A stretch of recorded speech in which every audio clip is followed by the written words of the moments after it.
Hi everybody, it's Chris here from Beginner Orchestra. Thanks to all of you who have joined our journey so far and to those who have downloaded the free piece. We are currently having a look at how we can support you more with the pieces and this sort of situation we're all in at the moment. Some of us can run orchestra rehearsals, some of us can't, but we wanted to provide you with some ideas. So today we're going to look at how you can use beginner orchestra pieces and link them with the Google Classroom to continue rehearsing your students. So our first step is we are going to go to Google Classroom and decide, firstly, we need to add our students, but secondly, we're going to decide how we're going to share the work with the students. So here in the classwork section, I've just set up a simple classroom here. We're going to create an assignment. And we have a whole range of options on how to deliver the assignment to the students. And what we're going to try and do is we're going to provide the students with a PDF of their part and the backing track, or guide track rather, of their part as well.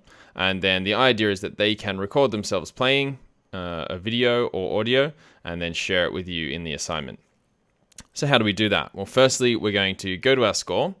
And depending on how you feel your students would go with this, you can either just share the complete score with them and they will just have to scroll through and find their part, which is kind of an interesting idea because obviously the students would get the full score, which I know some students in orchestras I've worked with really like to see the full score.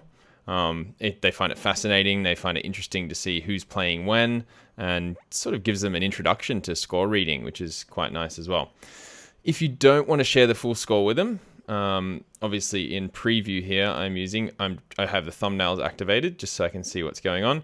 But say I want to share the easy flute with students and not the rest of the score. Well, I'll go up to File and I will print this. I won't export it and I'll show you why. So we head up to Print. We choose the page we want. In this case, it's going to be a single page and it's going to be number 11, and you'll see the preview come up here. And obviously I'm not going to print this. I'm going to save it rather as a PDF. So let's give that a go. We'll save it here. And I've just set up a folder for myself. You can see I've done a little test earlier. I've set up a folder for myself on the desktop on my computer, and I'm just going to change the name here to Flute, just so that it's starting to, well, I better call it Flute 1 at this point, just so I'm starting to get some file naming sort of nice and accurately. So here we go. We'll save that.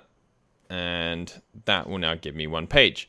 So now I can go back to the Google Classroom and I might give this a title, so I can call it the name of the piece and maybe which instrument it's going to be.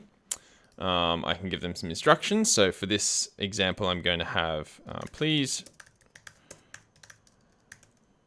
record yourself performing your part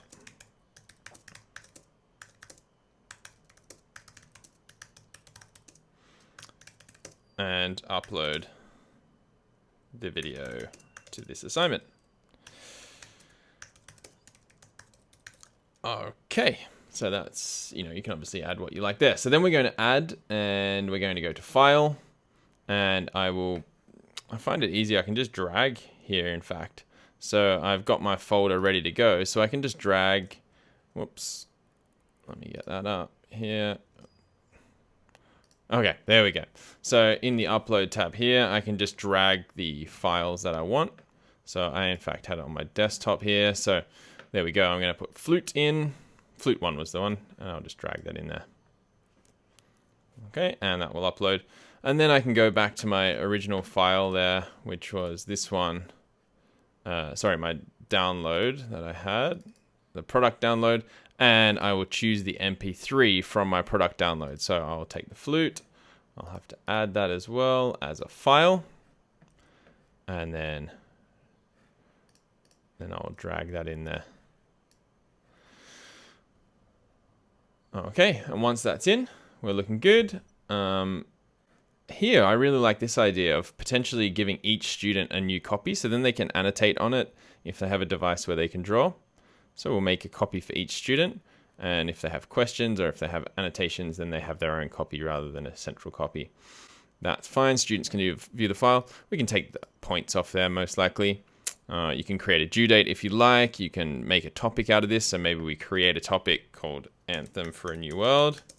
And then that will organize it nicely in my Google Classroom. And then I will choose the students that I like. So this is a really good idea. Instead of just sending it to all students, I can just choose my students who are my flute players, my flautists, send it to them, and they will receive it. So it will unclutter their sort of stream in the Google Classroom, which is really helpful. All they'll see is their flute parts instead of every other part for the orchestra. So I'll assign that once I've chosen my students, and there we have it. We start getting a nice list. So I can keep going through and adding each individual part. And once I have some posts from the students, I will see that here, and I can start looking at their video recordings and making some comments. And that's a really nice way to keep your orchestra going, or at least the students learning parts that you might want to rehearse later in the year when you can get your orchestra back together. Let me know if you have any questions about that, if you need any help, if you have any thoughts on how you could do that in a different way or in a better way. We'd love to hear it.